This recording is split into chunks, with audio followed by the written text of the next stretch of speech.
Cette semaine, dans le Yukon, Parker Schnabel a dépensé $1 million pour maintenir son exploitation en vie. En retour, ces 4 stations de lavage ont livré $1,5 million d'or.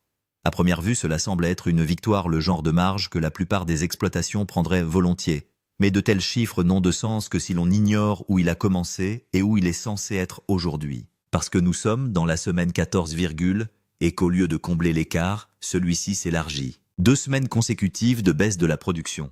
Une deuxième mine qui n'a toujours pas été construite. Une erreur critique sur le terrain qui s'est soldée par le licenciement d'un opérateur d'usine de lavage pour n'avoir pas remarqué un blocage en temps réel. Il ne s'agissait pas d'une défaillance spectaculaire accompagnée d'alarmes et de chaos. C'était plus silencieux que cela et à bien des égards plus dangereux. Rick dirigeait Lucifer. Un carambolage a commencé à se former, le genre de problème qui peut étouffer la production s'il n'est pas pris en charge immédiatement. Il ne l'a pas vu. Sean l'a vu et il est intervenu assez rapidement pour limiter les dégâts. Mais le mal était déjà fait d'une autre manière. La confiance était rompue. Et juste comme ça, Rick est parti.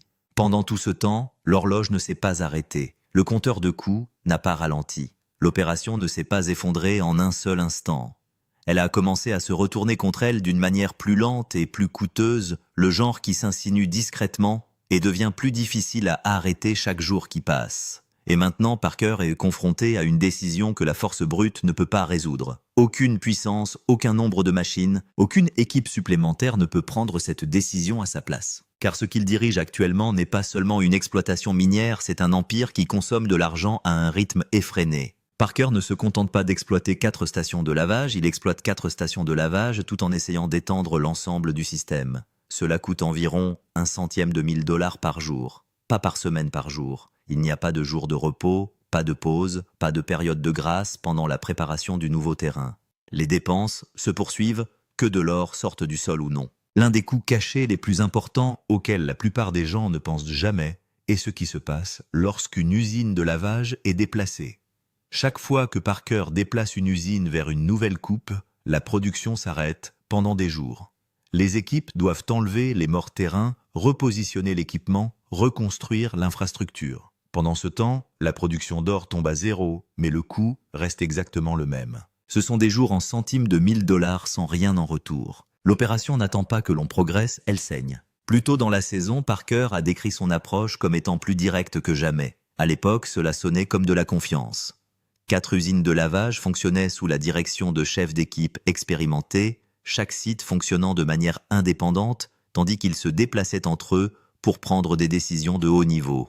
Ce n'était plus censé être un spectacle individuel. C'était un système conçu pour s'adapter. Mais cette structure ne fonctionne que si chaque personne qui la compose est enfermée à tout moment. Dès qu'un opérateur cesse d'être attentif, c'est toute la philosophie qui se fissure. Les coûts ne baissent pas, la combustion quotidienne ne s'interrompt pas. Seule une chose change, l'or cesse de remonter. Et lorsque cela se produit, l'écart entre les dépenses et la production commence à se creuser de plus en plus. L'exploitation de 4 usines en expansion ajoute des couches de risque qui s'empilent les unes sur les autres. Chaque machine supplémentaire est un nouveau point de défaillance. Chaque membre d'équipage supplémentaire est une nouvelle décision qui peut mal tourner. Chaque nouvelle section de terrain est une inconnue qui peut ne pas produire ce que les données promettaient. Et cette semaine, tous ces risques se sont manifestés en même temps. Il y a eu une version de cette saison où tout fonctionnait, où chaque chef d'équipe était affûté, où chaque machine tournait à plein régime, et où Parker avait la liberté de penser stratégiquement au lieu de réagir aux problèmes. Cette version a existé au cours des premières semaines. Les coûts étaient les mêmes, mais les rendements étaient plus élevés. L'opération donnait l'impression de prendre de l'ampleur, comme si les chiffres ne pouvaient que s'améliorer à partir de là. Cette version a disparu. Il ne reste plus qu'une opération où les machines tournent toujours, où le coût est toujours fixé à $0,01 par jour, mais où la production est en baisse. Et le temps pour y remédier se réduit plus vite que les chiffres eux-mêmes. Au début de la saison, ces 4 usines produisaient plus de 500 onces par semaine, parfois plus. On avait l'impression qu'il s'agissait d'une base de référence, pas d'un pic, comme si le meilleur était encore à venir. Cette semaine, le total est tombé à 433,4 onces. 14 semaines plus tard, la production a chuté de près de 70 onces par semaine par rapport à son niveau de départ. Au cours actuel de l'or, cela représente une perte de production hebdomadaire d'environ $245 000. Et rien n'a changé en ce qui concerne le coût. C'est là le problème. Les dépenses sont fixes, mais pas les recettes. Et pour l'instant, elles évoluent dans des directions opposées. Parker a besoin d'environ 550 onces par semaine pour rester dans les clous de ses objectifs saisonniers. Il n'a pas atteint ce chiffre en 2 semaines. Et pire encore, chaque semaine, il s'en éloigne un peu plus au lieu de s'en rapprocher. Ce n'est pas une stabilisation, c'est une dérive. Et dans une saison qui se mesure en semaines et non en mois, la dérive est presque aussi dangereuse qu'un effondrement total. Car c'est à cela que ressemble l'échec dans une opération comme celle-ci. Pas d'explosion, pas de panne catastrophique, mais un écart lent et croissant entre le coût de fonctionnement et la production. Un écart qui se creuse tranquillement jusqu'à ce qu'il devienne soudain trop important pour être rattrapé. Ce qui est dangereux, c'est que la crise ne se fait pas sentir tout de suite. Une semaine à 433 onces se rapporte encore plus d'1 million de dollars. Big Bob produit toujours. Le Golden Mile fonctionne toujours. En apparence, tout semble fonctionner. Mais si l'on additionne 3 ou 4 semaines de ce type, en faisant le calcul par rapport au taux de combustion journalier et à l'objectif de la saison, le tableau change rapidement. L'exploitation ne perd pas d'argent, elle perd du terrain. Et au Yukon, avec la saison qui s'achève, perdre du terrain est une situation d'urgence à part entière. Pendant ce temps, Roxane fait tranquillement son travail chez Ken et Stewart depuis le début de la saison. Pas de panne majeure, pas d'échec spectaculaire, juste une production régulière et fiable depuis la fosse 1, alors que l'attention est restée sur les plus grandes batailles à Dominion et au Golden Mile. Cette semaine, cette constance tranquille a pris fin. Roxane n'avait plus de terrain. La pesée finale de la première fosse a donné 76,3 onces, soit un peu plus de 260 000 dollars. Un chiffre respectable pour la fin d'une coupe. Mais le moment où l'or a touché la bâtée a marqué quelque chose de plus définitif. Cette coupe était terminée, complètement épuisée. Le terrain qui avait alimenté cette partie de l'opération de Parker pendant toute la saison a disparu. Et Parker n'a pas fait de pause pour absorber cela.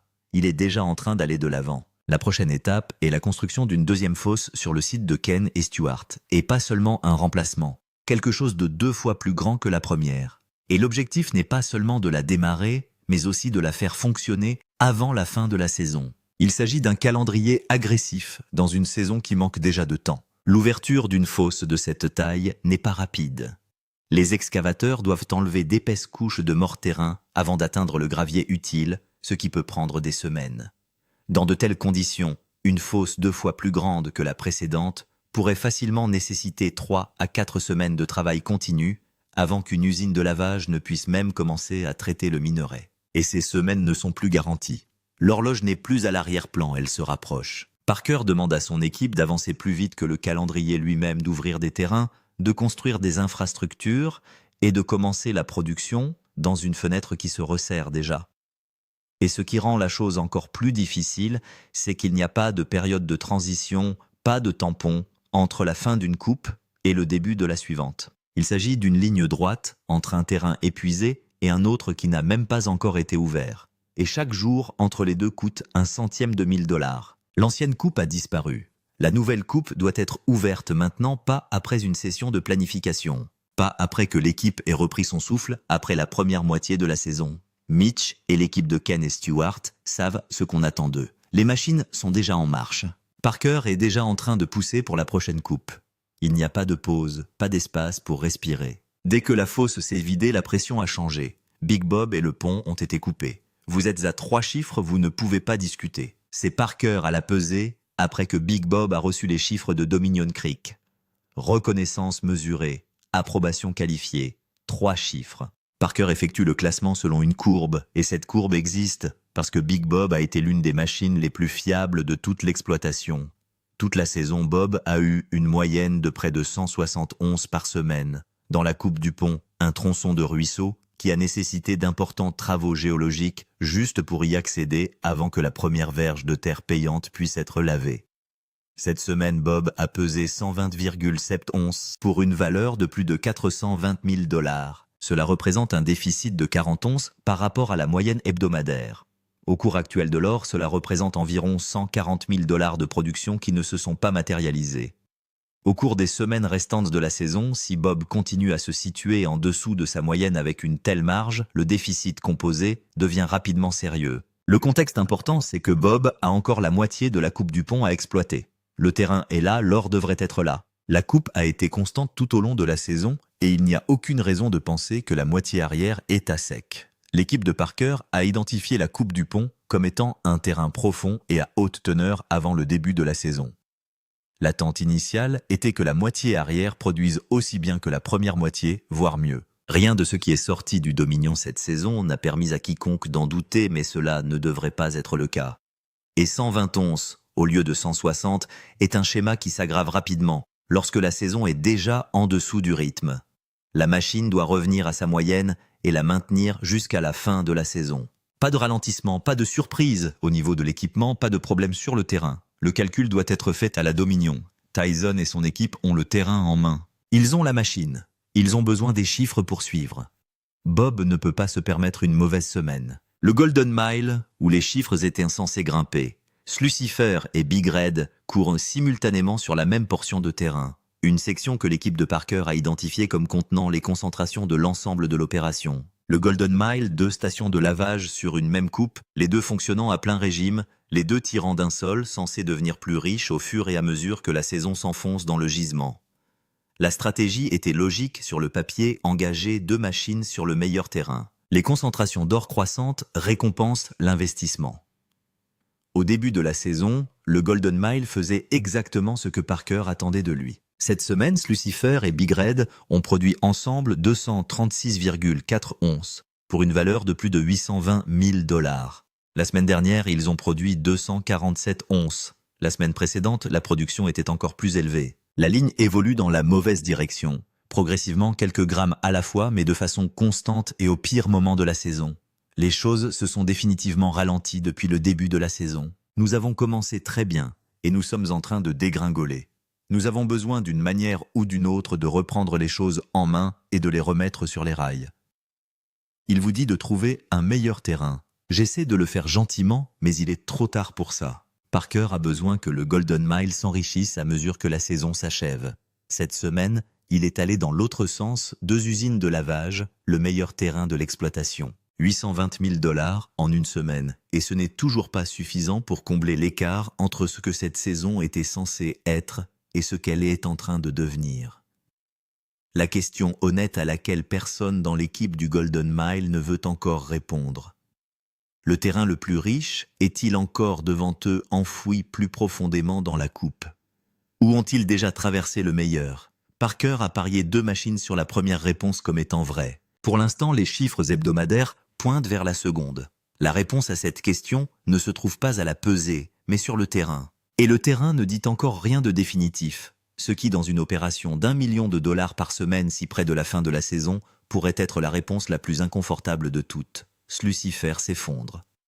Le superstacker de Slucifer était déjà une machine en sursis avant cette semaine. Il a été acheté d'occasion plus tôt dans la saison, une mesure de réduction des coûts, qui était logique compte tenu de l'ampleur de l'expansion de Parker. Il est arrivé ici en un seul morceau, je vois. Il a l'air bien. Cette usine de traitement de l'eau a une largeur de passage beaucoup plus importante. Et c'est ce qui devrait augmenter notre métrage et nous aider à franchir toutes les étapes de la paye ici, à Dominion et du Monépite. C'est un peu un pari d'utiliser quelque chose qui n'a pas été testé en fin de saison, mais nous jetterons les dés. Et il est arrivé avec 20 000 heures de travail déjà enregistrées. 20 000 heures sur un équipement lourd signifie que le système électrique est imprévisible. Cela signifie que des gremlins apparaissent sans prévenir dans la boîte de commande, dans le câblage, dans les composants qui étaient déjà usés lorsque la machine a été achetée. Cela signifie que vous surveillez constamment le gerbeur parce qu'un carambolage s'accumule progressivement sur une machine fatiguée et que lorsque le générateur se met en marche, vous êtes déjà en retard. C'est ce qui s'est passé cette semaine à Slucifer. Le matériel à refouler le générateur s'est emballé pour tenter de compenser. De la fumée s'échappe du boîtier électrique. De loin, Sean l'a repéré, a levé les yeux au bon moment, a lu la situation immédiatement et l'a annoncé. L'équipe est arrivée avec des pelles et a dégagé l'embouteillage à la main. Un travail physiquement difficile sous pression pendant que l'horloge tournait et que le compteur de centimes de mille par jour continuait de tourner en arrière-plan. Après environ 1 heure de dégagement d'urgence et de vérification mécanique, Slucifer a été remise en service. Mais voici ce que la fumée leur disait en réalité. La machine est restée bloquée pendant un certain temps avant que quelqu'un ne s'en aperçoive. Pas quelques secondes, mais suffisamment longtemps pour que l'amoncellement ait atteint le point de déclencher la surtension du générateur. Il est suffisamment long pour que les dommages causés au système soient réels. Même s'il s'avère qu'ils sont récupérables, cette fois-ci, Rick est l'opérateur assigné à Lucifer. Rick ne regardait pas assez attentivement. Parker a passé l'appel rapidement. Rick est parti. Parker a examiné ce qui s'est passé, a identifié la défaillance non pas mécanique mais humaine et l'a retiré de l'opération le jour même. C'est le calcul pour gérer une opération d'1 million de dollars par semaine avec une structure de gestion non interventionniste. La structure ne fonctionne que si chaque opérateur fait fonctionner sa machine, comme si Parker se tenait juste à côté de lui. Rick ne faisait pas cela. Une machine de 20 000 heures a besoin de plus d'attention, pas de moins. Il fallait quelqu'un qui comprenne cela dès le départ, quelqu'un qui lise l'empileur comme on lit un patient. Vous êtes responsable de la vérification constante de l'observation des signaux précoces, de la détection du problème au stade de l'appel, avant qu'il ne devienne le stade de la génératrice. Sean le faisait à distance, ce qui n'était pas le cas de Rick, juste à côté de la machine. Si l'embouteillage était resté inaperçu 1 heure de plus, les dommages causés au super-empileur auraient pu entraîner la fermeture de Lucifer pendant des jours et non 1 heure. Ce n'est pas la petite opération de Tony qui se déroule là-bas. C'est ici que les grands garçons jouent, la pesée. Lorsque Parker s'est assis pour la pesée hebdomadaire de l'or, l'humeur était stable et sombre. Pas de panique. Il s'agit d'une équipe qui a déjà traversé des périodes difficiles, mais le genre de silence qui s'installe lorsque tout le monde dans la pièce sait déjà que le chiffre ne sera pas ce qu'il doit être. Roxane 76,3 onces. Big Bob 120,7 onces. Lucifer et Big Red ensemble 236,4 onces. Total combiné 433,4 onces. Saison en cours totale 6742,3 onces. La semaine dernière, nous avions 453 onces sur le nez. Cette semaine, c'est 433,4. Notre total pour la saison 6742,3, 2 semaines consécutives de baisse. 2 semaines consécutives en dessous de l'objectif hebdomadaire de 550 onces que Parker avait fixé au début de la saison. 6742 onces en 14 semaines, c'est un chiffre que la plupart des exploitations du monde n'approcheront jamais. Parker Schnabel a engrangé plus de 22 millions de dollars d'or cet été. Hors contexte, la saison semble dominante. Remis dans son contexte, le taux de combustion journalier, les coûts d'expansion, l'objectif de saison qu'il s'est fixé le tableau est plus serré que ne le suggèrent les chiffres du titre. Parker a fixé son objectif hebdomadaire à 550 onces ou plus. Il ne l'a pas atteint en 2 semaines. Avec 433,4, il est à 117 onces de l'objectif. Au prix actuel, cela représente un manque à gagner de 408 000 dollars par semaine par rapport à ses propres prévisions. L'or qu'il extrait du sol est réel. L'écart entre cet or et ce qu'il avait prévu est également réel. Les deux choses sont vraies à la fois. Et pour l'instant, c'est l'écart qui motive les décisions sur le ruisseau. Les choses se sont nettement ralenties depuis le début de la saison. Nous avons commencé très bien et nous sommes en train de dégringoler. Nous avons besoin d'une manière ou d'une autre de nous ressaisir et de nous remettre sur les rails. Il ne pédalait pas doucement. Le rythme qui a fait de cette saison quelque chose de spécial doit être rétabli, et il doit l'être maintenant. L'horloge tourne. Le Yukon ne négocie pas. Le gel arrive quand il arrive, et quand il arrive, la saison se termine, que Parker ait atteint son objectif ou non. Chaque semaine de baisse de production est une semaine définitivement rayée du grand livre. Le calendrier ne sait pas ou ne se soucie pas du fait que Parker a 4 usines dans les champs et 1 million de dollars par semaine en frais d'exploitation. Peu importe que l'opération ait bien démarré ou que le total de la saison soit impressionnant sur le papier. Parker connaît ce programme mieux que quiconque. Il a vu des saisons s'achever prématurément et des terrains qui semblaient prometteurs en août devenir impossibles à exploiter en octobre. Le Yukon vous offre une fenêtre. Ce que vous faites à l'intérieur est tout le jeu. Roxane a besoin que la nouvelle fosse soit ouverte et qu'elle lave la terre avant la fin de la saison. Bob a besoin de revenir à sa moyenne hebdomadaire et de la maintenir pendant la deuxième moitié de la Coupe du Pont. Lucifer et Big Red doivent cesser de dériver et commencer à trouver les concentrations plus riches que le Golden Mile est censé fournir. Le terrain sur lequel Parker a engagé 2 machines en pensant que cela justifierait l'investissement. Chaque jour, le compteur tourne à 100 000 dollars dépensés avant minuit, que l'on trouve de l'or ou non. Que se passe-t-il ensuite? Voici où en est la saison de Parker. Il doit atteindre une moyenne de près de 500 onces par semaine pour le reste de la saison afin de combler l'écart avec ses objectifs. il vient d'afficher 433,4. Le manque à gagner est d'environ 235 000 $ par semaine, et la tendance est de s'éloigner de l'objectif plutôt que de s'en approcher. 235 000 $ par semaine en production manquante qui s'accumule dans la mauvaise direction dans une fenêtre qui se mesure en semaines. C'est à cela que ressemble un retour de flamme en chiffres concrets et indéniables. Ce n'est pas un désastre. Il ne s'agit pas d'un échec, mais d'un écart mesurable et qui se creuse au pire moment de la saison. Le Golden Mile doit tenir les promesses que Parker y a vues lorsqu'il a engagé 2 machines sur ce terrain. La nouvelle fosse de Cannon Stewart doit être mise en service avant le gel. Bob doit revenir à sa moyenne et la maintenir malgré tout ce que la Coupe du Pont a encore à offrir. Et quelque part dans tout cela, le déclin de 2 semaines qui a fait perdre le rythme à toute l'opération doit s'inverser. L'or est toujours dans le sol. Parker Schnabel a les machines, l'équipe et le terrain pour terminer cette saison à sa façon. La question est de savoir si le Yukon lui donne assez de temps pour le faire et si l'exploitation peut revenir à ce qu'elle était avant que la dérive ne devienne l'histoire. Parker a construit cette exploitation pour qu'elle fonctionne à une échelle que la plupart des mineurs ne tenteront pas d'atteindre.